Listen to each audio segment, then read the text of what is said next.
tugize iminsi tuko turaganira hamwe ibijyanye n'igikorwa cy'abamarayika ariko mu mpera z'uku kwezi hariho amaseanse abiri ngira mfate ndabaganiza ikindi kintu uyu munsi hamwe n'umunsi wa gatatu ngira ndabaganirize ikindi kintu gikomeye cyane mu buzima bwa Kristo nifuza ko umuntu wese atahura utagitahuye uramisinga cyangwa urahusha ibintu bikomeye cyane mu bijyanye n'ubuzima bwa Kristo. Nico nise ubushobozi bwo kwakira ijambo ry'Imana. Ubushobozi bwo kwakira ijambo ry'Imana. Yes. Nagomba kubwira umuntu wese ari hano ijambo ry'Imana ntibaryumviriza gusa. Ijambo ry'Imana bararyakira. Hari ikintu bita kwakira ijambo. Rero ubushobozi bw'ijambo ntiburi mu kuryumviriza.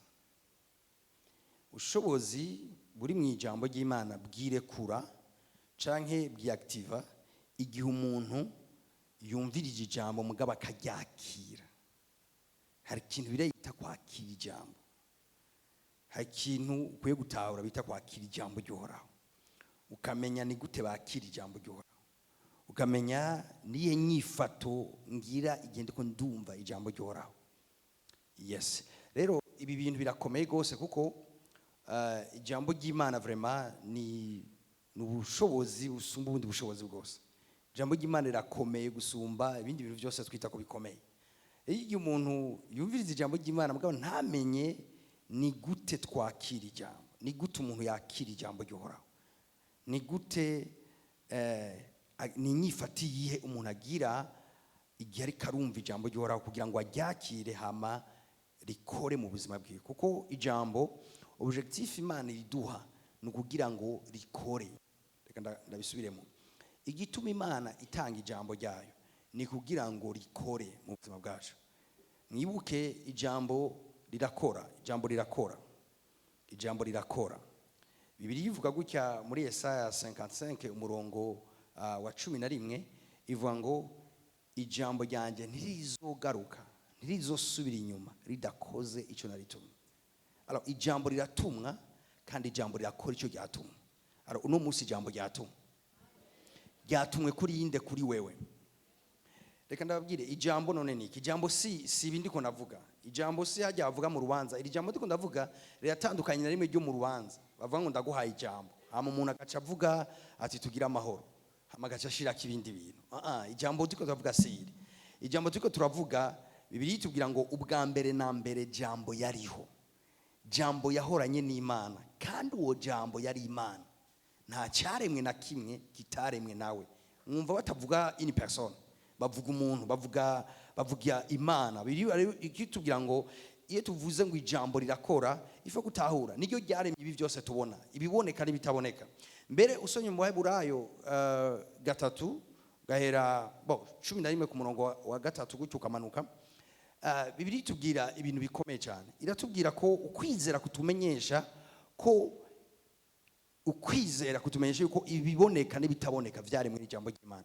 Ariko kandi usomye mu Baheburayo nyene gatatu kamanuka gato Bibiliya itubwira ngo Imana ishigikiza vyose ijambo ry'ubushobozi bwayo. Vyumvikana ngo ijambo rirashoboye gushikira ibintu, ijambo rirashoboye gukora, ijambo rirashoboye guprotege ibintu, ijambo rirashoboye gukreya ikintu mu buzima bw'umuntu. Alors mwumvirize ico kintu turiko turavuga gifise ububasha bungana gutyo. Iyo umuntu rero ijambo riko ravugwa hama ntamenye ingene yiconnecta n'ijambo, ntamenye ingene yakira ijambo, ntamenye ingene ahuza ubuzima bwiwe n'ijambo ry'Imana, arashoboye kuma yumva amajambo y'Imana umwaka ugahera, ibiri gahera, itatu gahera, mugabo waraba ivyamwa mu buzima bwiwe ukabura icamwe na kimwe, agasa nkaho ari umuntu atigeze atonda mu rushengero ahantu bavuga ijambo ry'Imana. Mugabo ndafise ukwizera gukomeye ko umuntu yama yumva ijambo ry'Imana ntiyategerezwa gusa n'undi muntu atumva ijambo ry'Imana. Reka ndabisubiramo kuko ni conviction yanje. Ndafise ukwemezwa mu mutima yuko umuntu yama yumva ijambo ry'Uhoraho ategerezwa gutandukana n'abantu asiga muhira bataza kumva ijambo ry'Imana. Abantu bakorana, abantu bagira ivyiyumviro vyawe kuko birivuga ngo ijambo ry'Imana rishoboye guhindura umutungo rikamuha ubwenge. Uribaza umutungo ni n'umuntu atagira ubwenge. Umuntu atagira ubwenge. Kandi mwumve umuntu afite ubwenge bukenya, umuntu atagira ubwenge. Haleluya. Umuntu atagira ubwenge. Mugabe birivuga ngo ijambo rishoboye kumwigisha ubwenge. Rishoboye kumuha ubwenge. Ucyo wumva ko uri umudandaza ukaza ukaguma wakira ijambo ry'Uhoraho. Abadandaza usiga ku isoko bataza kwakira ijambo ry'Uhoraho bategerezwa kukubona na tushe yo kudandaza isumba tushe yabo. Ibyo byatushe mvuze birumvikana. Reka mfate kuri umuvyeyi ingene urera abana wama wumva ijambo ry'Imana byategezwe gutandukana gose nundi muvyeyi atumva ijambo ry'Uhoraho. Reka mfate kuri umujene wibereyeho gutyo nyene uri umunyeshure canke uri ngaho nyene ubuzima bwawe umuntu aburavye yategezwe kuvuga ati hari itandukaniro ry'umujene yama yumva ijambo ry'Imana nundi mujene atumva ijambo ry'Imana, kubera ko ijambo riratugira ko impact. Mugabo ijambo rya impact kubuzima bw'umuntu igihe yamenye ingene bakira ijambo. Rero abantu benshi baricara mu nzu y'Imana bagasoma Bibiliya bakumva ibyo bariko barigishwa muga ntibamenye ni gute nakira ijambo rikagira impact mu buzima bwanje.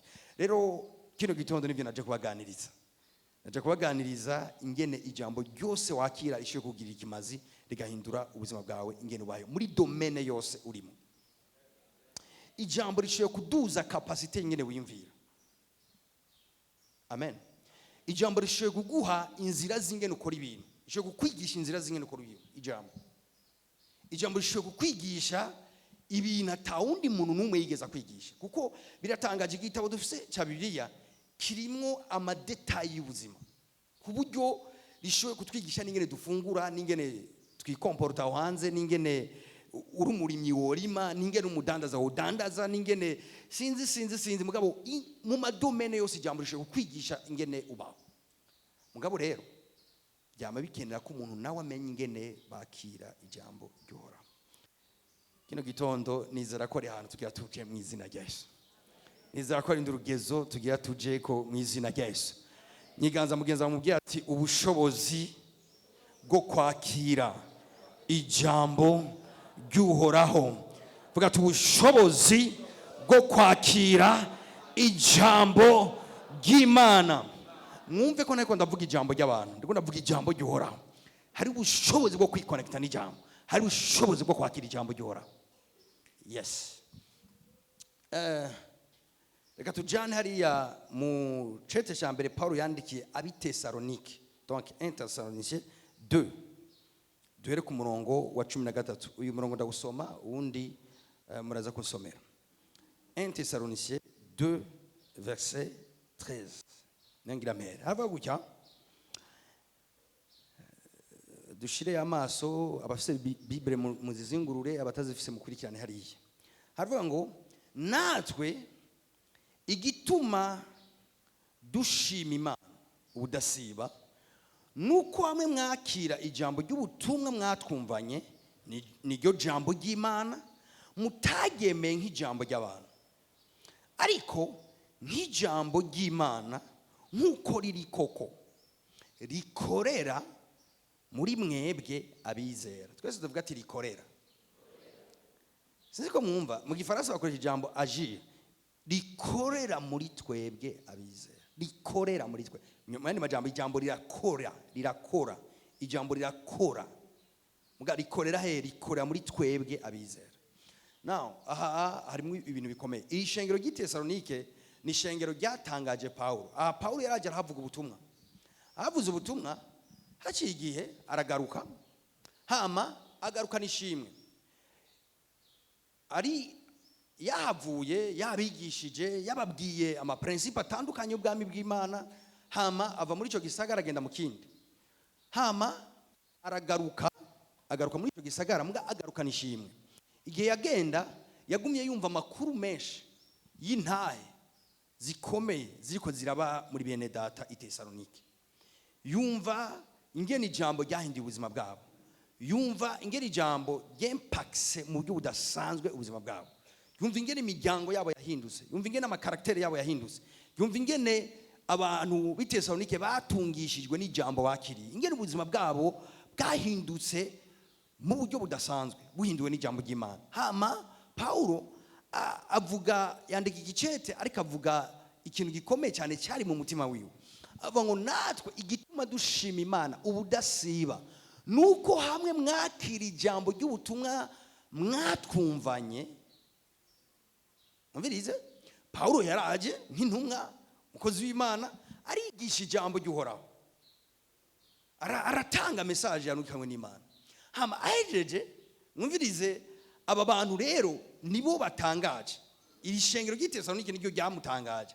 Umvirize, niryo jambo ry'Imana mutagemeye nk'ijambo ry'abantu. Ane ngomba guhagarara. Iri shengero ry'Itesalonike bazaniwe ijambo n'umuntu yitwa Paulo, umugabo yitwa Paulo, bari bazi asanzwe nk'umuntu uwo ari wese.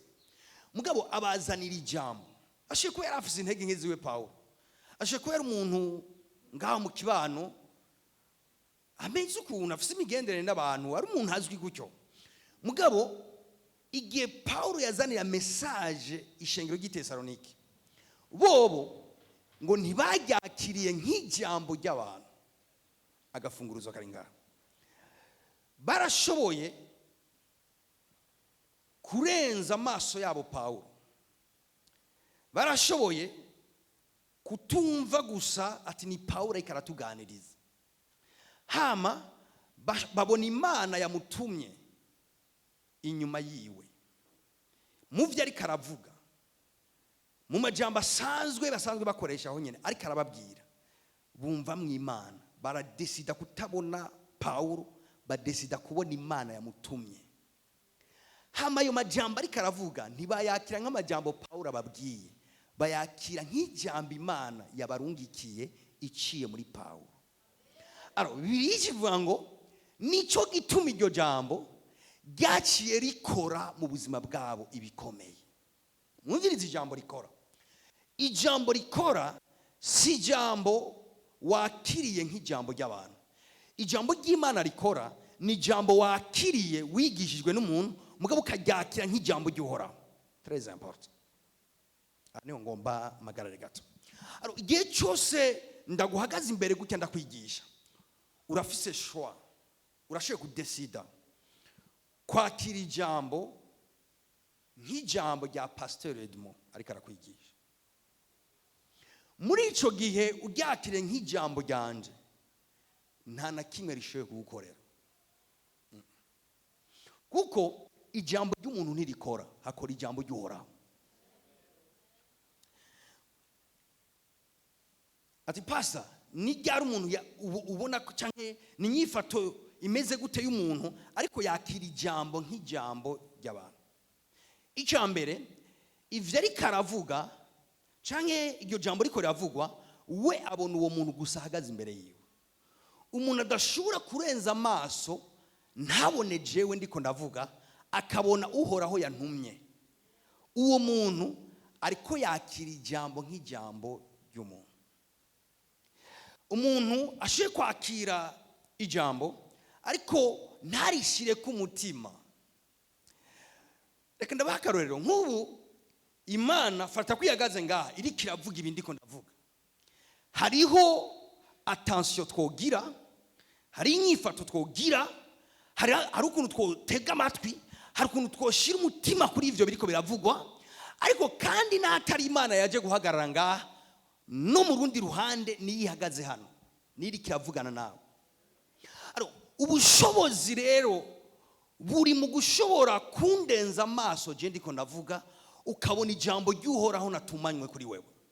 Nkamwe paruvenye kumfuta, hama ukakirira amajambo ndiko ndavuga nk'amajambo y'uhoraho. Bibiliya ivuga ngo iryo jambo rica ritangura gukora muri wewe, kuko mwaryakire nk'ijambo ry'Imana kandi niko riri koko. Iganza mugenza mubwira ati Imana igira ivugane nawe. Haleluya.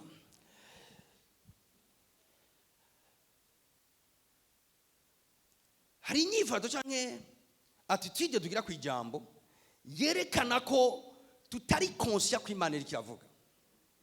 par exemple ndashobora kuba nicaye hano ndiko ndumviriza ijambo ry'Imana atreta ndiko ndanishura message ahantu quelque part cyangwa ndi kuri YouTube cyangwa ndi kuri Facebook cyangwa ndi ku mastati ndiko ndatembereza. Okay, reka twibaze nkamwe Imana ihagaze imbere yawe ikavuga ati ngenda kwigisha, eske ujya kuri stati? Eske ujya kwishura ama message? Amen. Hari inyifato tugira imbere y'ijambo bikerekana ko tutari conscious ko Imana iri kiravuga. Amen.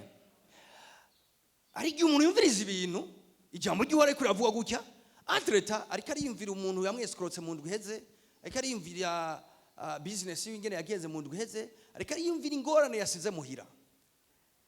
Si umwanya w'ingorane uyu. Amen. Uyu si umwanya w'ingorane, uyu si umwanya wo kwiyumvira ibyagenze neza n'ibyagenze nabi. Uyu ni umwanya wo gutega amatwi iki jambo ry'Uhoraho ririko riravugana nawe. Amen. Ndaza kubwira igituma Imana itanga ijambo ryayo. Hari n'abandi rero bashika kuri extreme mu nzu y'Imana hakaba ahantu ho kuruhukira. Agatiro kose atajyanye indwi heze akaryamira ngaha.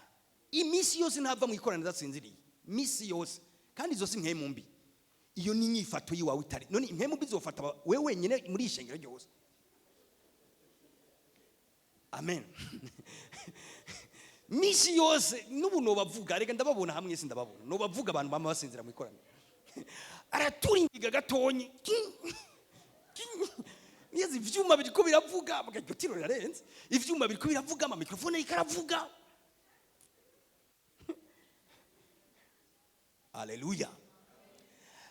So ivyo vyose ni inyifato yerekana ko naco niteze. Naje kuheza umwanya ndi mu migenzo y'idini kuwa Mungu turasenga. Aro naje kamwe kugira nandikishe mu ijuru ntiducanemo n'Imana. Imbone ko nagisenga. Mugabo umuntu aje kwakira ijambo ry'Uhoraho aza yiteze. Azavuga ati Mana hari ikintu ndindiriye kuvugana naje uno munsi. Kandi umuntu wese afise uko kwitega. Imana ishoye kuganira nawe ibintu bikomeye gose. Mwikoraniro rimwe. Hallelujah. Sinzi ko novuga ikintu mu izina rya Yesu. Bona Imana mwikoraniro rimwe abantu babiri. Umwe ubuzima bwe bushoye guhinduka bwose. Mwikoraniro rimwe. Uwundi nawe akava mu iryo koraniro nyene atakintu na kimwe yakiriye. Kubera iki? Si kibazo cy'ijambo ry'Imana kuko ryoryo rifite ubushobozi bwo guhindura ubuzima bwacu twese. Mugabo ni inyifato tugira ku ijambo ry'Imana. Attitude tugira ku ijambo ry'Uhoraho. Inyifato tugira kuri iyo ni determina ivy'Imana iguha n'ivy'ijambo rikora mu buzima bwawe. Hallelujah. Okay. Nizira ko introduction yanje yumvikanye. Soke iri he? Soke iri mu kwakira ijambo nk'ijambo ry'Uhoraho. Nk'ijambo ry'Uhoraho. Hallelujah. Bani Imana je narigenda Imana niyumvira nk'ubu ibaze nka president wa audience ati uzoze ku kirimba turaza kuvugana. Wose nzira imbere yiwe. Boche gutwara mu bitaro ubugwaye insomni. Hallelujah. Muga wibaze. Imbere y'Imana Imana ikiravuga umuntu agasinzira. Imana ikiravuga hari amabira amwe winjiramwo. Naho bagutelefona wihuta kuzimya. Amen. Kandi turi imbere y'abantu b'inyama n'amaraso bo gutelefona inyuma y'iminota 3 atarapfuye. Uwo muntu nyene ngaho uri imbere y'Imana idapfa. Mubwire amen.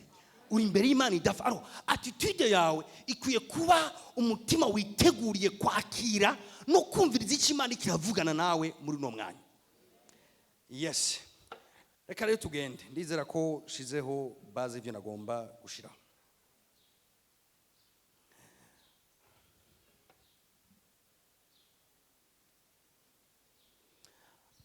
Point ya mbere kubera iki Imana irungika ijambo mu buzima bwacu. Kubera iki Imana yama yirasira ko igihe cyose yarungitse ijambo mu buzima bwacu. Yesu yavuze gutya, yavuze ngo umuntu natungwa n'umutsima gusa atungwa n'ijambo ryose rigize iki rivuye mu kanwa k'Uhoraho. Nshuti yanje, nagomba ndakubwire iyi si ntibikunda ko umuntu ashoboye kuhaba nk'uko Imana yategekanije kuhaba ata jambo ry'Imana afise muri we. Ijambo ry'Imana niryo ribeshaho ubuzima bwacu hano. Ati pasa, none bifataniye hehe iri jambo ndiko ndakira n'ubuzima nzobaho ejo kuwa mbere ku kazi? Bifataniye hehe iri jambo ndiko ndakira n'ubuzima nzobaho aho mu gisagara? Birafatanye gose. Ijambo ndaza kukwereka aho bifatanye nuko ijambo burya niryo riduha inguvu. Ijambo niryo riduha ubushobozi. Nagwe ndababwira umuntu yubakwa n'ijambo ry'Imana. Bibiliya ivuga muri Actes des Apôtres 20:32 ivuga ngo mbaragije Imana n'ijambo ry'ubuntu bwayo ryo rishobora kububaka. Umuntu adafite ijambo muri we ameze nk'inzu iri kirasambuka. Kandi ivuga ikindi kuntu, umuntu adafite ijambo muri we ameze nk'inzu yasambutse. Mugabo ijambo naryo ni matière twubaka. Igihe uri kurakira ijambo ry'Imana birivuga ngo niryo rifise ubushobozi bwo kutwubaka. Ryubaka iki? Ukwizera kwacu. Ryubaka iki? Imitima yacu. Ryubaka iki? Uburyo twiyumvira. Ijambo ritugira ko impact mu vyimviro, mu kwizera kwacu no mu buryo dukora. Ijambo ririnjira rikeinfluence uburyo tubaho.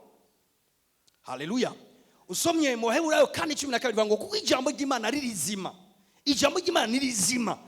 Mu yandi majambo, ijambo ry'Imana si ikintu gipfuye. Ijambo ni rizima, hama ngo ririnjira hehe mu mutima wawe, ngo rigatandukanya impemu n'ubugingo, hama ngo rigasuzuma ivy'umutima wiyumvira ukagabira.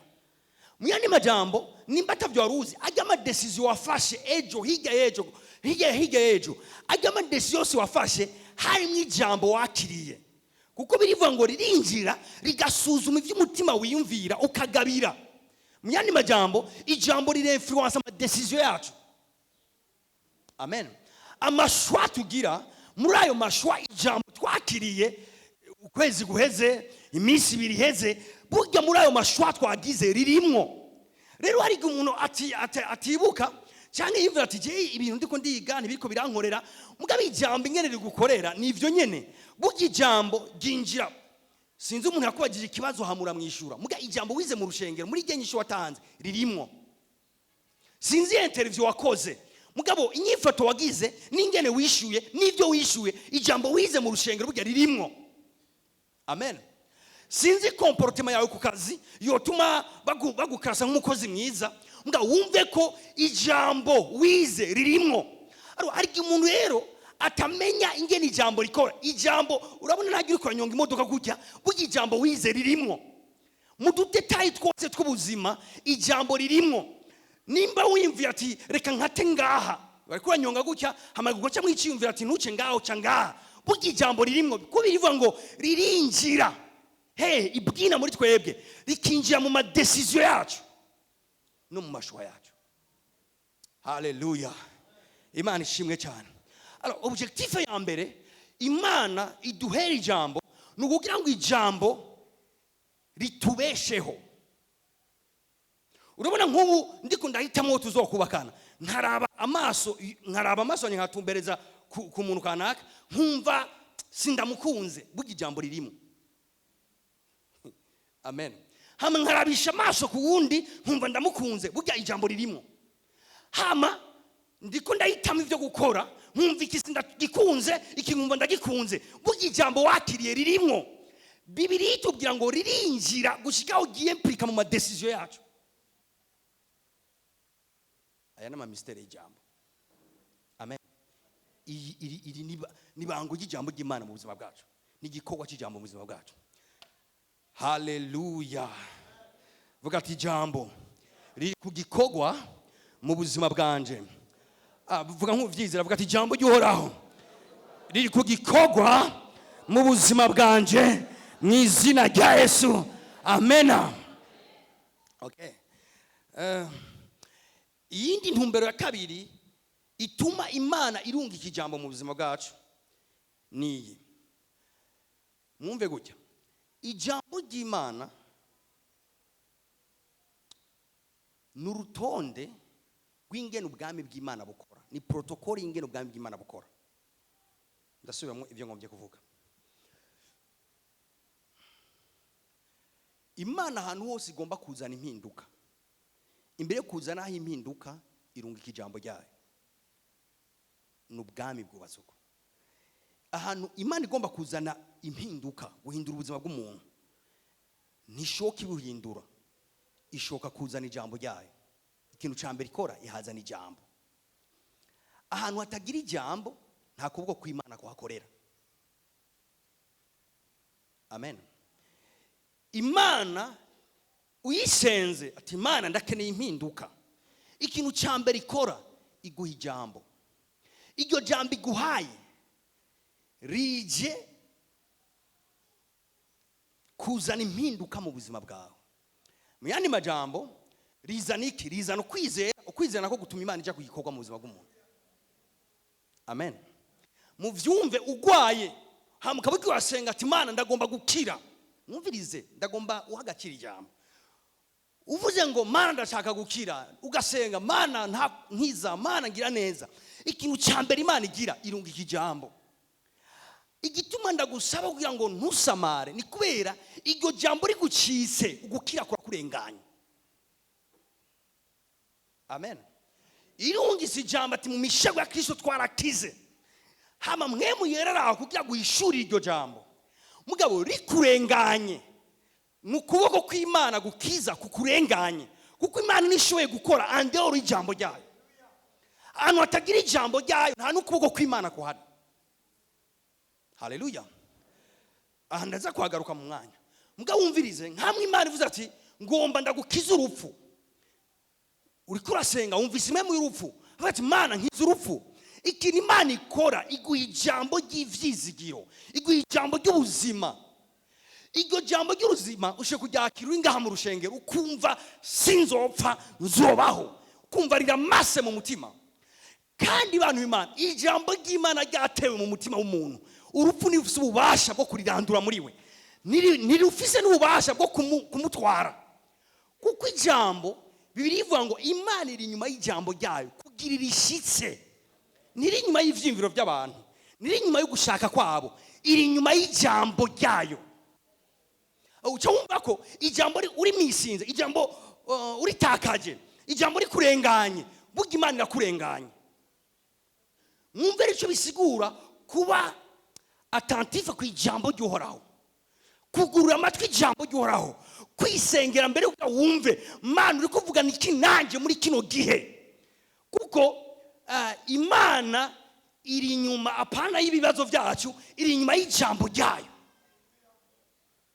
Ahantu hatagira ijambo, umuntu adafite ijambo muri we ari mu kibazo, ari muri danger ikomeye gose. Haleluya. Oh haleluya. Umuntu ashoboye kubura abavyeyi agacika imfuvyi. Mbwa ucize imfuvyi ni kibazo uravyumva. Mbwa nibirabe ikibazo gikomeye cyane, kuko hariho promesse ivuga ngo ni jewe se w'imfuvyi, nyina w'imfuvyi. Mbwa iryo jambo urashoboye kuburiza nk'inyuguti, mbwa mu mwanya kanaka Imana igashaka kuri guhishurira kugira ngo itangure kwiyokipa ibintu byawe nk'umuvyeyi. Mugabo rero y'ijambo rigucitse, niwakire impemu yaryo, niwakire uko kwizera rikavugwa atari huri, rikarengana. Bana Imana wumve ko iyo promesse irakurenganye. Amen. Yes. Reka shimangira ibindi ko navuga mu maverse nk'abiri. Mfashe. Haleluya. Haleluya. Haleluya. Somera Actes des Apôtres 10:45. Actes des Apôtres 10:45. Ivyakozwe n'intumwa 10:25. Turasoma. Aha. Abizeye mu bakebwe. Abizeye mu bakebwe barumigwa. Abazananye na Petero uko bangana. Kuko abanyamahanga nabo basutswe ko ingabire ariyo mpemu. Kuko abanyamahanga nabo basutswe ko ingabire ariyo mpemu. Bavuga izindi ndimi bahimbaza Imana. Era gatonyi kuri 45. 3 hari gato kuri 4 abavugishwa n'Imana bose bamushingiye intahe ego bavuga yuko umwizera wese azoharirwa ivyaha kubw'izina ryiwe. umviriza rero Petero akivuga ayo majambo Petero akivuga ayo majambo yari karigisha Petero nk'intumwa yigisha akivuga ayo majambo mwemu yera aramanuka aja bariko baramwumva iryo jambo abaje bariko barumva iryo jambo bose.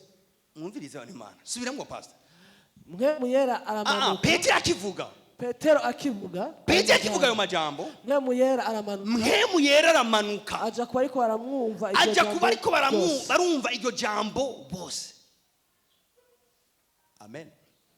Nibaze Petero ikavuga ijambo nk'uko kwiwanje akaravuga ijambo mugabo ariko aravuga ijambo ngo mwemu yera aramanuka aja kuba ariko baramwumva bose kubera ko atamanutse Petero ataravuga ni kubera mwemu nashoye kumanukana ata jambo riratanga. Haleluya. Igi jambo riko riratangwa igi jambo riko riravugwa hari ikintu kirengeye amajambo kiriko kiraza kuba ariko barumva nimwanyumvise. Haleluya. Ijambo riko riravugwa wewe umenga uri kurumviriza muga hari ikintu cy'imhemu kiriko kiraza ku bantu bose bariko barumviriza ijambo.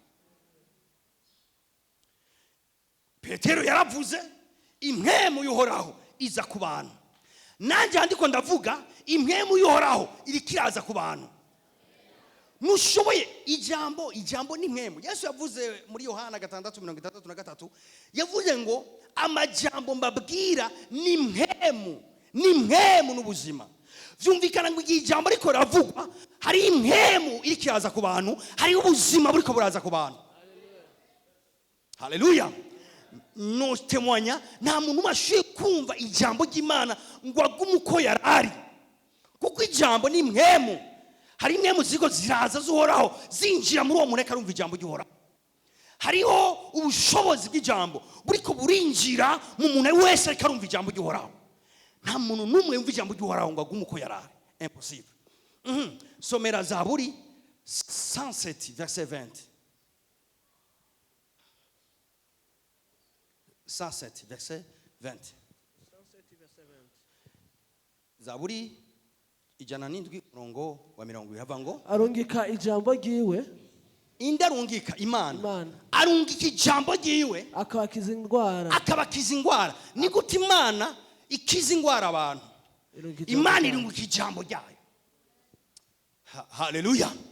Imana mu gukiza indwara abantu irungika ijambo ryayo. Mu yandi majambo Imana igihe cyose irungika ijambo ryayo ahantu ubwo nyene iri muri iryo jambo kugira ngo umuntu wese aryumva akagizera rikize ubuzima bwiwe. Vuga ati arungika ijambo rikadukiza indwara. Arungika ijambo rikadukiza indwara. Uri mu ntambara insinzi si yindi insinzi no kwakira ijambo rivuye kuhoraho rifatanye n'ibihuri kuracamo. Amasezo ahindurwa n'ijambo. Amen. Uri muri sezo kanaka Imana ikagomba kuguhindura sezo igutware mu yindi sezo iguha revelation shasha iguha ijambo rishasha. Nta sezo shasha atajambo rishasha mu mutima w'umuntu. Haleluya. Nta mpinduka y'ubuzima atajambo rikurakira. Nicyo gituma naho ibintu byose byoba bitarahinduka mugabe Imana ikabikira guha ijambo ukumva ijambo rikorera biragira muri wewe burya Imana yatangwa igikorwa cyo guhindura ubuzima bwawe. Haleluya.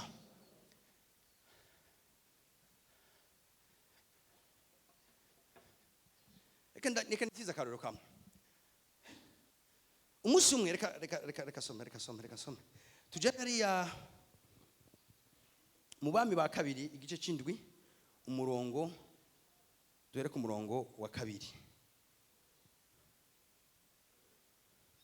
Reka mbere mere ku murongo wa 1. Elisa aramwishura ati mwumve ijambo ry'uhoraho uku niko uhoraho agize ngwejo nk'aya mango kw'irembo ry'Isamariya ingero y'ifu igogoreze izogugwa shekeri imwe kandi n'ingero zibiri za sayiri zizogugwa shekeri imwe nyene. 2 ariko umugabisha uwo umwami yagenda yegamiye yishura uwo muntu w'Imana ati mbega uhoraho nawe yotobora amadirisha mu ijuru ivyo vyoshoboka? Aramwishura ati uzobirabisha amaso ariko ntuzobijyako. Hey, raba inyifata abantu bagira kwijambo ry'Imana. Reka ndaguhe conseil. Nayo Imana yo kubwira ibintu ubona utizeye ko byoshoboka, uzopfe kuvuga uti amen, uzopfe kuvyakira. Uyu mugabo muvugishwa n'Imana Yesaya yarahagurutse aravuga ati hey ejo aha hari inzara ikomeye cyane, abantu bariko barajyana, abantu bariko barajya imitwe y'ingamiya, hari ibintu bikomeye cyane, inzara imaze imyaka myinshi. Ariko umuntu w'Imana Elisa arahaguruka avuga ati ejo, apana ya ejo nkaya mango, ati ingero igogorese neza yifu izobigugwa shekeri. Aravyiyumvira ati okay, uvuze ejo nta warimye, naho twoba twarimye ntibiraro umwanya ngo vyere, naho tworima nta mvura ihari, none ivyo bintu ejo vyoshoboka gute? Muyandi majambo yumva ivy'Imana ivuze biragoye. Ndakunda abandi barihoreye ntacyo babivuzeko, baravuze amen gusa barahora. Tuzi iyo vyoca mu kijambo gihora ryavuze amen, bo bivugira amen barahora, ateka tubirindire ejo sikera. Mugabo mwigira umunyabwenge avuga ati reka kuba mwigira ibijuju, atabavugishwa n'Imana twaba tubabwira ivyabo. Ni gute ibintu vyorora birahinduka ijoro rimwe? Ati yavuma avuga ati mu mezi 5 ari imbere, muga ijoro rimwe abantu bageze ahantu bajyana, ati abantu bo bamaze kuronka ivyo bajya n'ivyo badandaza ku buryo ifu y'ingano igogoretse neza yo bikugwa shekeri imwe. Ati ivyo ntibishoboka, ni mureke kwigira ibijuju. Acabwira umuvugishwa ati muvugishwa n'Imana ati urabivuze ariko ivyo nivyo ukunda. Ati na Imana yogira ibintu bingana gute ivyo bintu nivyo ukunda? Elisa nawe acamubwira ati ngira isengesho ngize kuri wewe, ati ibintu uzobibona kugira ngo upfe umenye ko Imana itabesha. Ati ariko ni wamara kubibona uzoca ugenda. Biratangaje ijambo ry'Imana. Bibiliya ivuga ngo ivyo bintu vyarabaye, bibaye abantu bariko barirukanga kwakira iminyago, bariko barirukanga ngo baca kuri wa mugabisha, baramuhonyanga arate barapfa.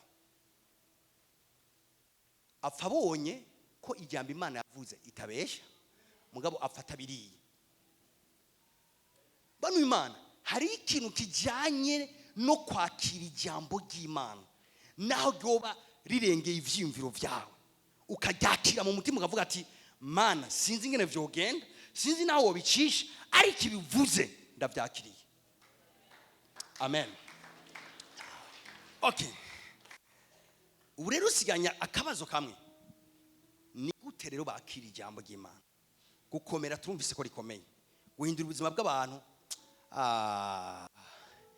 Sinzi ikintu novuga ku ijambo ga ijambo, aha ni ijambo riri rishobe kubohora abantu bose baboshwe. Uri kurumva ijambo rishobe no kugudelivera imigozi yose iwibaza. Ijambo uri kuraryumviriza rishobe guhindura ibintu vyose wewe wiyumvira. Ariko hasigaye ikibazo twahereyeko, kuko twavuze ngo n'ubushobozi bwo kwakira ijambo. Ni gute none twakira ijambo? Ijambo turyakira gute? Amen. Bani Imana, mubanze mutandukanye umwigisha w'ijambo ry'Imana n'umwigisha wa mate cyangwa wa physique cyangwa wa biology. Biratandukanye gose. Umwigisha wa biology cyangwa wa physique cyangwa wa mate arashika kukwigisha ibintu icyo utahana connaissance. Mbwo umwigisha w'ijambo ry'Imana ariko aravuga ijambo yatumwe n'Uhoraho, icyo utahana connaissance kuko ivyavuzwe wavyumvise, mugabo 2 utahana grâce. Bibiliya ivuga ngo mwakirana ijambo ry'Imana ubugwa neza rishobora gukiza. Amen. Ijambo rikurakira rishoboye gukiza. Ariko ijambo rikuratangwa gutya, ivo gutahura hariho grâce Imana ibiri kiratanga, ubuntu bwa buri ko burabadistribuwe. Ijambo rikuratangwa gutya, umugisha ubu buri kurabadistribuwe. Burya umugisha w'Imana uri mu ijambo ry'Uhoraho. Ijambo rikuratangwa gutya, mvuge gute? ubushobozi bw'Imana buba buriko buraba distribuye mu bantu. Ijambo riko riratangwa gutya, ukwizera kuba kuriko kuraba distribuye mu bantu. Ijambo riko riratangwa gutya, impinduka ziba ziko ziraba distribuye mu bantu. Amen. Hasigaye kumenya ni gute umuntu yikonekta n'ubwo buntu, yikonekta n'ubwo bushobozi, yikonekta n'uwo mugisha, yikonekta niyo ngabire Imana irungika mu ijambo ryayo. Ndavuga ibintu nka bitatu no candangiriza. Ikintu ca mbere no gutahura ko ijambo ry'Imana, somera Abaroma 10:10. Abaroma 10:10. Kuko umutima ari wo muntu yizeresha. Kuko umutima ari wo muntu yizeresha. Ijambo ry'Imana ntibagizeresha umutwe. Ijambo ry'Imana ntiryagenewe umutwe. Ijambo ry'Imana ryagenewe umutima. Ara umutima ni wo muntu yizeresha. Mu yandi majambo, ijambo ry'Imana turyakira mu buryo bw'impemu, turyakira mu mitima yacu. Amen. Ijambo ry'Imana rikora igikorwa mu mitima yacu. Iyo turiko tumva ijambo, igikomeye si amatwi ariko araryumviriza, igikomeye si umutwe uriko uraryakira, mbwa igikomeye nuko ijambo ry'Imana ritegwa mu mutima w'umuntu. Très important. Okay. Nimba ijambo rero ribibwa mu mutima kugira rizane agakiza, vyumvikana ngo ni vyiza ko ndiko ndumva ijambo rishobora gupenetra rikarengana umutwe rikamanuka rikinjira mu mutima. Bigenda gute kugira ngo ijambo uryakiriye ntirigume mu mutwe ahubwo ryinjire mu mutima? Biroroshe ndabikubwira. Ijambo ry'umuntu ubwiwe n'umuntu ntirirengana umutwe. Mbwa ijambo ubwiwe n'uhoraho rifise capacité yo gupenetra rikarengana umutwe rikinjira mu mutima. Umutima niwo urekura ubushobozi kugira ngo ijambo wakire rikore. Ijambo ridashitse mu mutima ntirizokwigera rikora. Mbwa ijambo rigeze mu mutima rica rikora. Ni gute rero rishika mu mutima? Ni gihe umutima wawe wigishijwe n'uhoraho. Ni gute umutima rero wigishwa n'uhoraho? Biroroshe. Imbere yo kumva ijambo ry'Imana urategura umutima wawe. Imbere yo kumva ijambo ry'Imana ifo ko umutima wawe uba uteguye. Ati pastor, none notegura umutima wawe wanje gute mu kumva ijambo ry'uhoraho? Very simple. Urabona nk'ubu uje mu nzu y'Imana, irinde ikintu cyose cyo kwicira ikirere. Amen. Irinde ikintu cyose cyo gushavuza. Irinde ikintu cyose cyo kumerera nabi ukaza mu nzu y'Imana wuzuye amaganya. Kuko mu nzu y'Imana niho turuhukira, kandi ijambo riko riravugwa niryo ridukomeza. Ariko rero reka dufate nk'ubuje muri bisi. Hamuri kuraza muri bisi, umukonvoyeri murashwanya, urabona baranakunda gushwana. Mugashwana, uwo mwicaranye mugashwana, mugashwana. Hamugace wuruka ngaho imitsi ritandi. Uje gusenga. Ukajushika ngaha winjira umuprotokoli muhuye akabona ukuri imyoza. Abantu Tayi abana ngiye gusenga mba ndamushishuye. Hagi umuntu injira haje ariko avuga ivyo nyene. Wayiba ntangiye gusenga, uje namushishura rugahitamo. Uwo muntu raciye aza yicaye ngaha. Ico kirere arimwo ntigishuye gupermeta nkemu yera kwa mwigisha. Kuko hano hari shavu, nkemu yera ntaba. Amen. Ahantu hari amertume, nkemu yera ntaba. Nkemu yera tahari birivuga ngo uwo niyaza azotwigisha. Ndiko ndigisha, nkemu yera nawe ntakwigishe. Ijambo rigarukira mu mutwe. Wotaye ibintu byose ukavuga ngo navyumvise ibyo pastor yavuze muga biri mu mutwe. Ibiri mu mutwe ntibigukorera. Ibishoye gukorera nibiri mu mutima wawe. Haleluya. Ifoko wemera nkemu yera akakubwira ko igikorwa akakwigisha. Ivyo rero biravana n'ikirere wazananye hano hantu. Ushitse ngaha, reka dufate ko wahuye n'ibintu aho mu nzira bikakumera nabi, cyangwa uvuye muhira ushwanye n'umukozi mugabo uje mu nzu y'Imana. Ni gute ico kirere ucikuramo? Kuko turi muri programme iri serie gose. ahantu ushe kwakira ijambo rihindura ubuzima bwawe. Mugabo ifoko ico kirere kibi uzananye uciyambura, gera mu nzu y'Imana. Nimba ari amakosa wakoze, saba imbabazi Imana. Nimba atamakosa wakoze naho, fata umwanya usenge kugira ngo uduze inkemu yawe ishobore kwakira ibiriko biravugwa mu buryo bw'inkemu. Udashoboye kwakira ibiriko biravugwa mu buryo bw'inkemu, naho nyene nta jambo uzokwakira ngo rigukorere. Haleluya. Iki rero ndankuraje umuntu wese ushitse ngaha, apana gusamarira mu bintu byose. Twaje muri programme yo gusenga. Haruhande yawe ashobora kuba yicaye umuntu ameze ukuntu, canke hakujya yawe ashobora kuba yicaye umuntu mbere mwanashwanye, canke imbere akaba ariko ara ibintu bigusamaza. Umviriza, uri muri programme waje guhura n'Imana. Ntusamare mu kintu na kimwe. Fata kanya ugara amaso yawe, senga, rindira n'igishika ijambo ry'Uhoraho ko ribibwa mu mutima wawe. Amen. Hashoboye kuba ibintu byinshi Satani nawe bikorera ko igihe cyose ugomba kumva ijambo ry'Imana, ukacyumva umwana ararize hajya, ukacyumva umukozi gutelefone ngo wibagiye ku marasyo, ukacyumva ibintu bitandukanye biba. Mugihe ibyo byose bigamije ni gute ya mbuto yo murengana, ni gute rya jambo atojyakira. Mugihe umuntu azi ubwenge rero, wegeza kure gose bigusamaza. Ivyo utishyuye imbere yo kuza mu ikoraniro bireke, kuko uyu n'umwanya ukomeye cyane aho Imana ishobora kuvugana nawe ikintu gihambaye. Aho uje ngaho ufise ingorane, Mpemu Yera yaje kwiyokipa ingorane zawe. Mugabo ibaze rero, yaje kwiyokipa ingorane zawe, mugabo wewe si uri usamajwe n'ibintu bitandukanye. Ushe kuva rero mu ikoraniro nk'utaje kandi wari waje. Icyo nitare gutegura umutima wawe, icambere ni ukwisengera. Mbere bishobotse ukisengera kuri muhira, hamugeze ngaho ugasubira ugasenga, ukaguma witeze. Urabona sinzi ko mwebwe birashika, ukaba witeze nka message wavurungikwa n'umuntu amafaranga. Tupata nk'umuriyoni, nk'akariyoni kamwe. Sigato ku bantu bari ngaha, kuko akariyoni sigato kashe gukemura ibibazo byacu bitari biki. Iyi telefone mugwe munyibutsa ndayikuye. Hama uriteze message yavikoroka. Nundi muntu akwandikiye umubona n'ingoga, message yibona n'ingoga, kuko uguma wiruka uza kuraba ko ari wa wundi. Ipfa kuvuga wakuyeyo ugasanga siwe, ugasubira ikihangana. Indi kavuga wakuyeyo, apere zose zitavye uzibonamo wa muntu. Kubera iki? Witeze ijambo ridasanzwe. Ntushobora kujya muri distraction witeze message nk'iyo. Hariho n'amaprograme wanira. Kuruvuga atavamo amagara ndi mu rubirizi kandi nawe ndamuzi ko ari zo bari muri ville. Atibiza kungora kumushikira, ugumurindiriye, uguma hafi. Rero uje kwakira ijambo rerengeye akariyoni kamwe ntuzi. Ijambo ushe kwakira ijambo rikakugura umuryango w'amamiliyoni menshi. Ushe kwakira ijambo rikakubohora ibintu byinshi cyane. Ushe kwakira ijambo rikakugura imiryango minini gose. Ariko rero ikibazo, eske iyo attitude tugira turindiriye amafaranga, niyo attitude tugira turindiriye ijambo?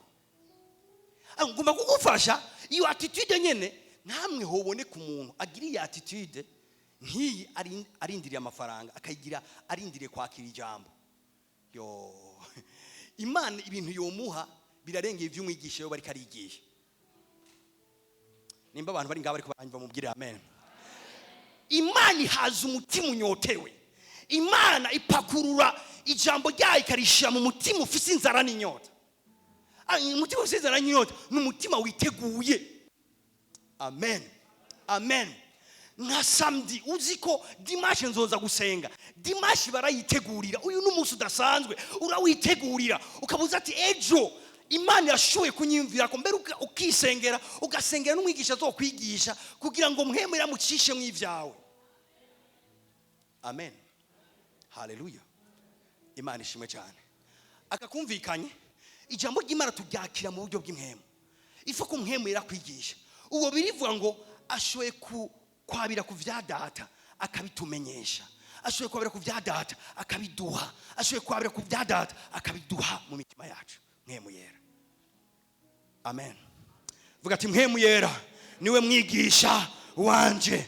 Mpemu Yera niwe mwigisha wanje. Mpemu Yera niwe mwigisha wanje. Bibiri ivuga ngo Petero atangura kwigisha, ngo ariko arigisha ngo ijambo ricumita mu mitima y'abantu. ako kantu rero biva ngo gucumita mu mutima w'umuntu ni gihe rero umuntu yakiriye ijambo ry'Imana riramushika kuryuzuye ububasha n'ubushobozi kandi ijambo ry'Imana rikujeko amasituasi abahindutse amasezo abahindutse ijambo ry'Imana ryonyine rishoboye guhindura amasezo mu buzima bw'umuntu akandi ka kabiri ako kara ka mbere twakira ijambo mu buryo bw'impema aka kabiri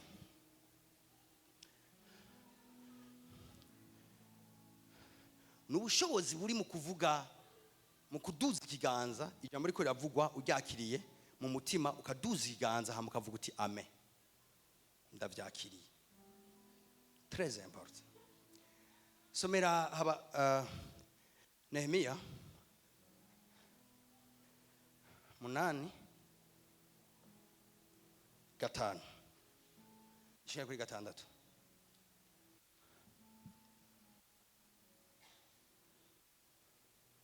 Mumvirize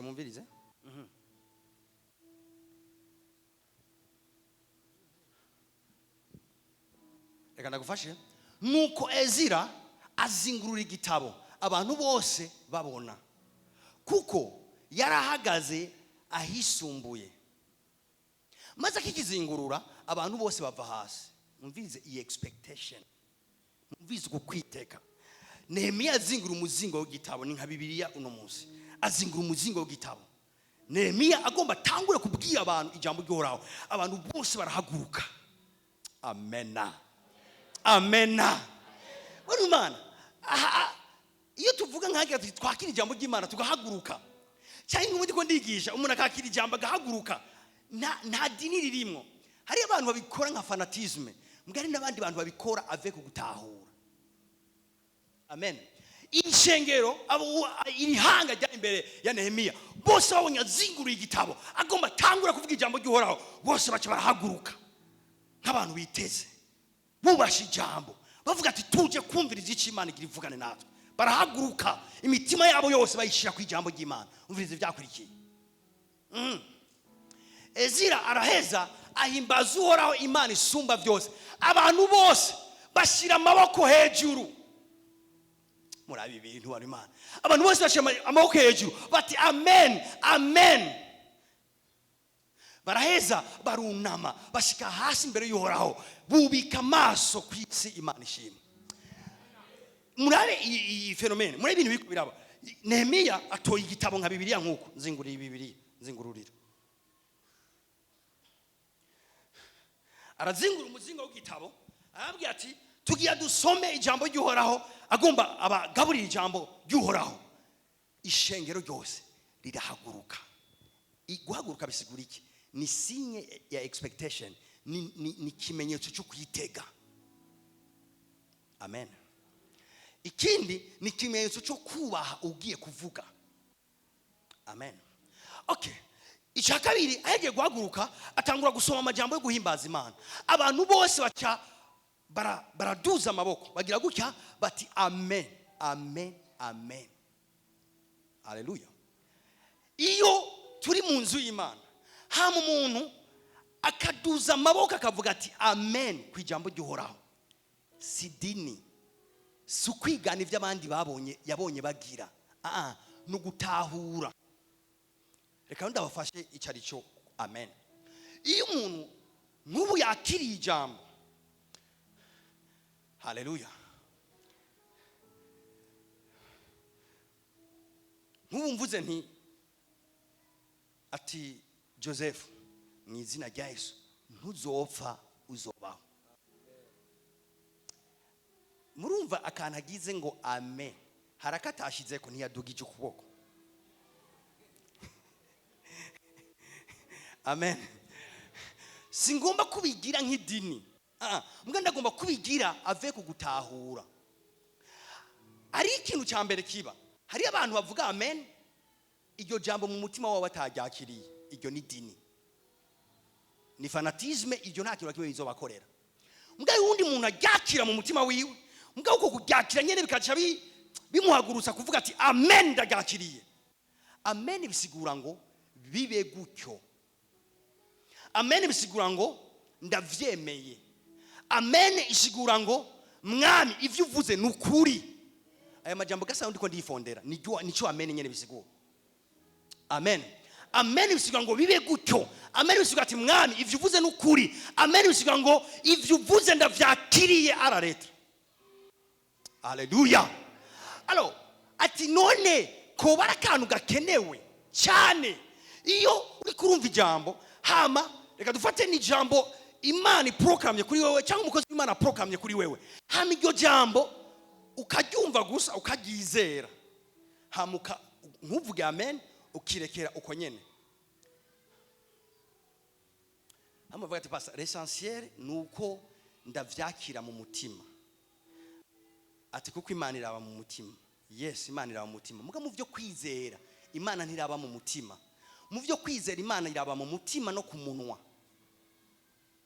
Ntimwanyumvise. Ku byo kwizera Imana ntiraba mu mutima gusa. Iraba mu mutima n'ivyo akanwa kariko kare exprima.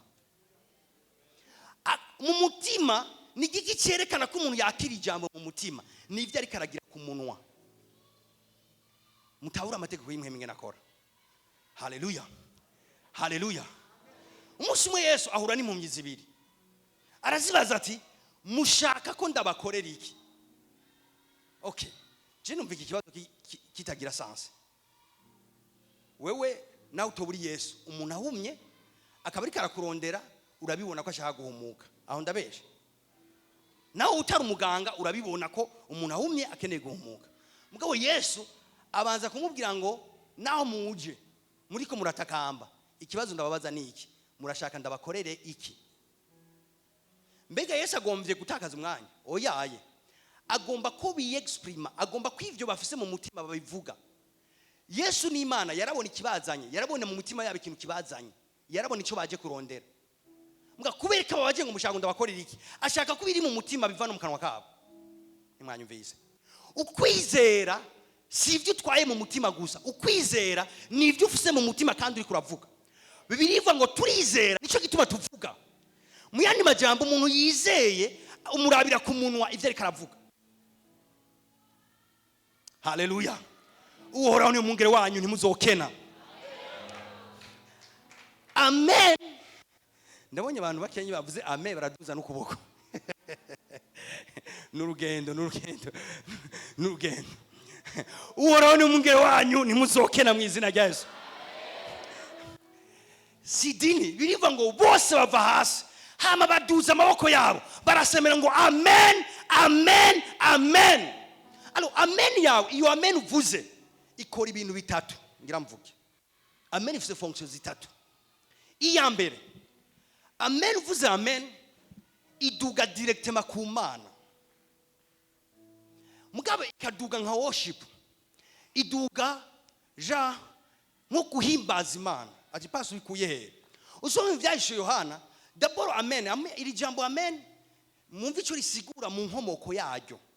Iri jambo amen risigura ngo Imana y'ukuri mu nkomoko yaryo y'igiheburayo isigura ngo Imana y'ukuri. Iyo ijambo rivuze hama nawe ukaryakira ukavuga ati amen iryo jambo uvuze uti amen ubwiye Imana ati Imana ivyo umbwiye n'ukuri ndavyemeye n'ukuri. Amen. Urundi ruhande wibuke rimwe mu mazina y'Imana Imana yita amen. Amen ni rimwe mu mazina y'Imana. Navyo mwari muzi. Usoma vyahise Yohana 3 birivuga ngo uwita amen aravuga ibi. Somera ivyahise Yohana 3.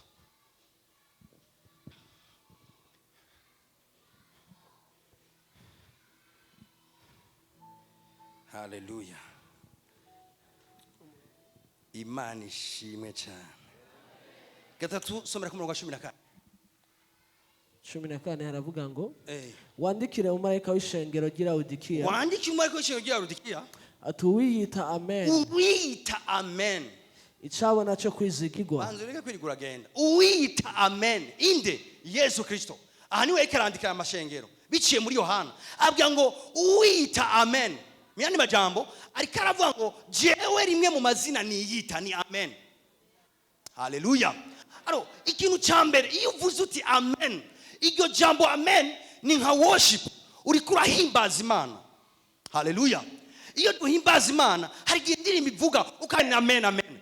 Si dini, si gusubiramo ibintu utazi. Oya, urazi ibyo ugize. Uri kuravuga ati Imana, uri Imana y'ukuri kandi umwizigirwa kandi uragororotse. Amen. Amen. Twese tuvuga tuti amen. Amen. Amen. Amen. Amen.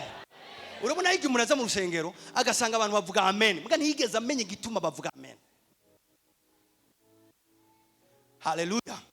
Amen ya mbere niyo guhimbaza Imana, niyo kwemeranya n'Imana, niyo kuvuga ati Imana ivyo uvuze nukuri ndavyakiri.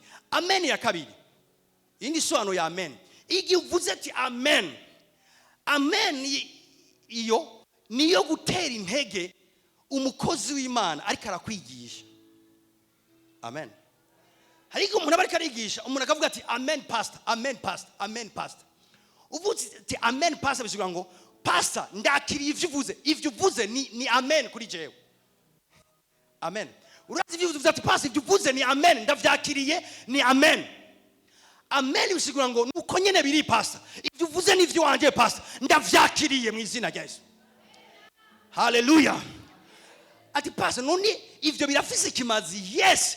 Amen ni uburyo bwo kwiconnecta n'iryo jambo. Amen. Hallelujah.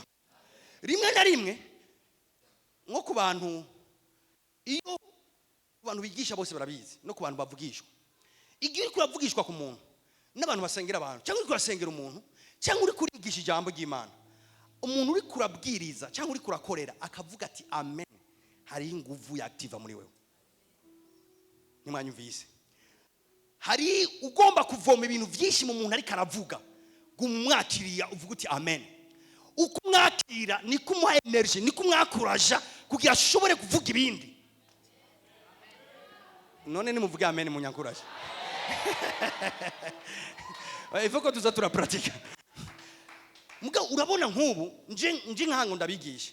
Ndafise ivyo mweme yashize ku mutima. Muga mwese mukafungira isura. Sije mugiriye nabi, mwe murigiriye nabi.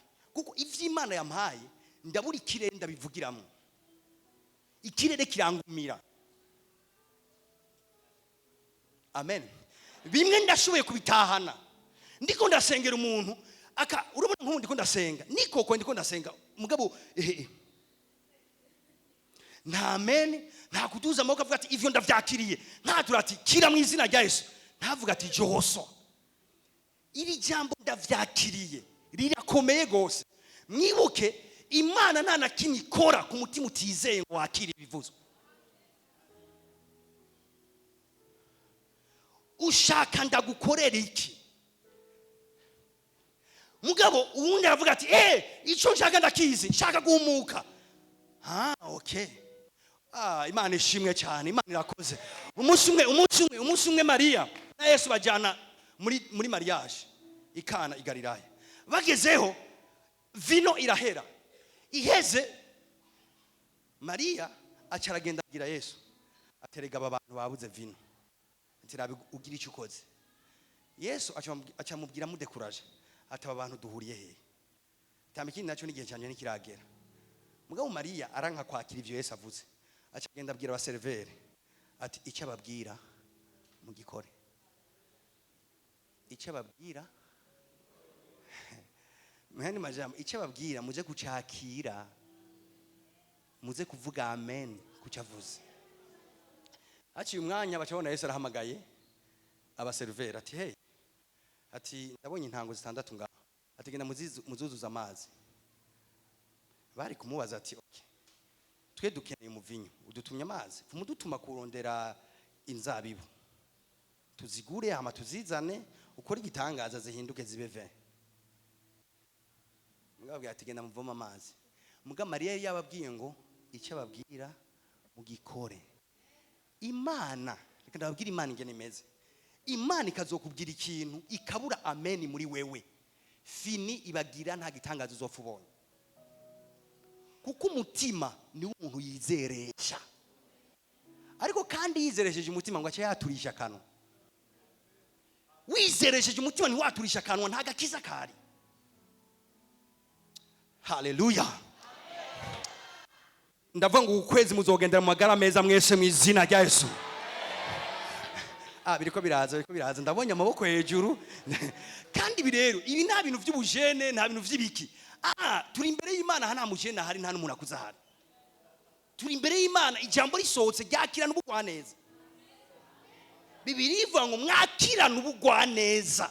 Mwese biratahuritse yuko hari ukuntu bakirana ijambo ubugwaneza. Mwakirana ijambo ubugwaneza rishobora gukiza imitima yanyu. Muzogendera muri prosperity mu izina rya Yesu. Muzoba imbere ni muzoba inyuma, muzoba umutwe ni muzoba umurizo mu izina rya Yesu. Inzira yanyu imeze nk'umuco wa gatondo utera ugwira gushakire gose mu izina rya Yesu. Murabanesha mu izina rya Yesu Kristo. Murushishwaho kunesha na Kristo aba inkomezi mu izina rya Yesu. Bibabera uko muvyizeye. Amen. Yes. That is it. Hallelujah. Ibi bavyita kwiconnecta n'ijambo. Ibi bavyita kwambrasa ijambo. Ibi bavyita gucakira ijambo. Nimuze murumviriza bajya abantu batizera bavuga ngo baguma bavuga ngo ndacakiye. Amen nyine sigura gucakira. Umuntu yiyegeraniza abigisha batizera, ntiyizera, ntanizera nuko n'Imana yokiza inkorora, nta nivyo yizera ivyo bintu uwo mwigisha. Hama ugacyumva ariko arakondana abantu bavuga ngo amen ku ijambo ry'uhoraho, agakondana bavuga ati amen ku ijambo ry'uhoraho. Hallelujah. Hallelujah. Hallelujah. Hallelujah. Iyi amen muvuze niyo kuvuga ngo Imana nishimwe. Imana ishimwe. Mvuze ngo Imana ishimwe nawe ukavuga uti amen, nawe uvuze ngo Imana ishimwe. Uvuze ngo ivyo uvuze pasa nibibuko nyene. Imana ishimwe muri bikoraniro. Imana ishimwe mu buzima bwawe. Imana ishimwe mu byo uri kurakora. Imana ishimwe mu nzira zawe. Imana ishimwe mu rugo iwanyu.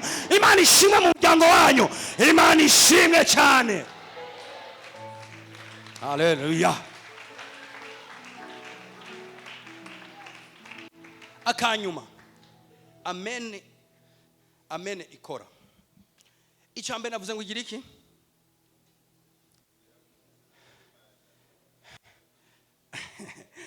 Ndabasubirire nkuko ndabona ko mwacanganye. Hallelujah. Icambere uvuze amen igenda directement ku Mana muri sense yo kwitazira. Icakabiri uvuze amen utera intege umwigisha. Nk'umuntu ariko ndavuga ndabatura ko umugisha. Hama mukavuga muti amen. Biranyorohera kwakira bivuye ku Mana irindi jambo ryo kubaturako. Mugabo mwuga ikirere bica byanga. N'abavugishwa n'Imana bavugishwa mu buryo buteye ubwoba. Ahagaze imbere yawe urashoboye kumugarira ikirere cyangwa ukamureka ikirere cyo kigakora. Irisifi kuduza amaboko ukavuga ivyo ariko aravuga ukavuga uti amen ndavyakiriye. Ubwo nyine Imana igumuha amajambo menshi afatanye na wewe. Mugabo uhisemo kugara ikirere uracugara akabura n'ikintu na kimwe Imana ikiravuga kuri wewe. Hari abantu batariko barankunda ngaha. Mumbwire amen. Okay, akanyuma kuri amen. Amen ubwa mbere navuze ku Mana, ubwa kabiri kumwigisha, ubwa gatatu igira ingaruka kuri wewe. Amen ni faso yo gutambukira mu bintu. Ni faso yo kwiconnecta n'ivyo bintu nka wewe. Uvuze amen umutima urawuguruye. Iyo birivuga ngo mwugurure imitima yanyu, ni gute ugura umutima wawe? No kuvuga amen kwijambo Imana kuvuze. Aro amen ni faso yo kugura umutima wawe. Ako nibaza kwita kandi ndagasigura cyane. Amen no kufungura umutima, no gufungura umutima hama ijambo ry'Imana rikaza kuri wewe. Akanyuma rero ngira mvuge akakakira abagabo n'abagore. Mwamuvuze abagabo mu kwizera n'abagore mu kwizera.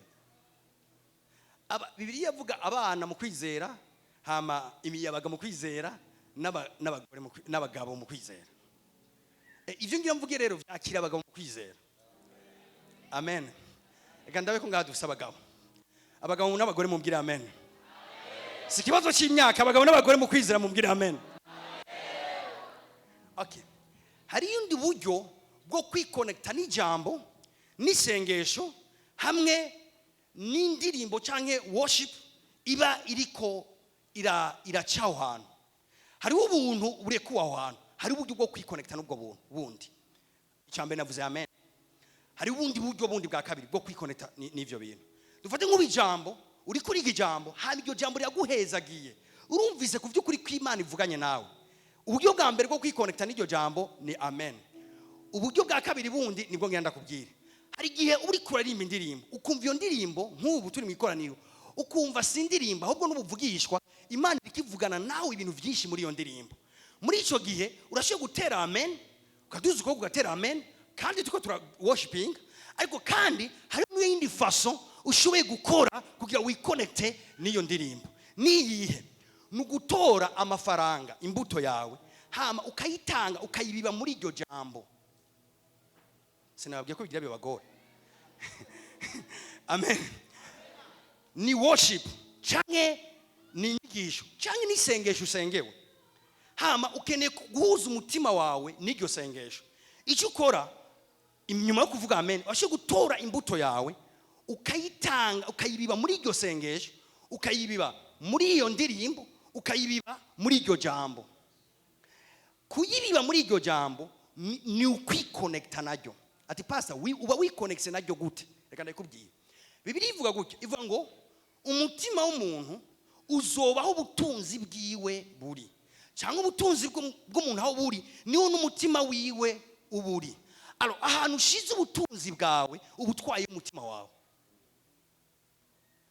Alors ijambo wakiriye hamugatora amafinance ugashira muri iryo jambo ukabiba muri iryo jambo, ubwo nyene uconnects umutima wawe n'iryo jambo kubera ubutunzi bwawe nayo mafaranga ubivye iryo jambo wabibwemwo naryo gimwe mukaritora ukarishirako ubutunzi bwawe ni connection.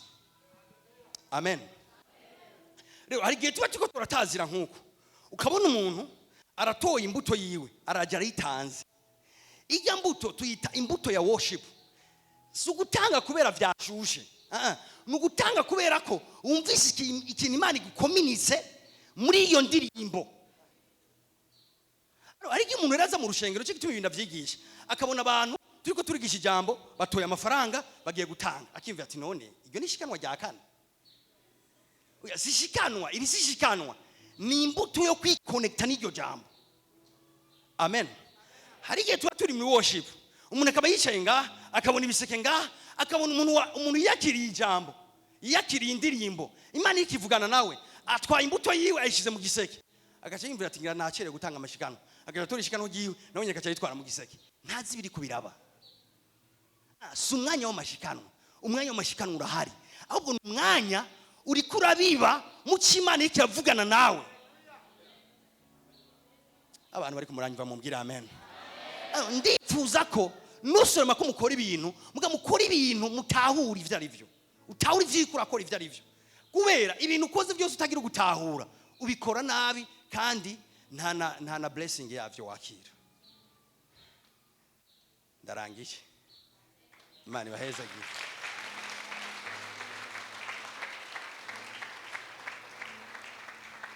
Ndizera ko from today uburyo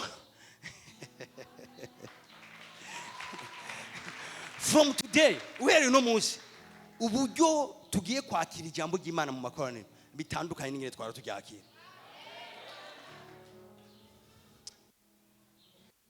Ariko ndumva umengano bahezagira.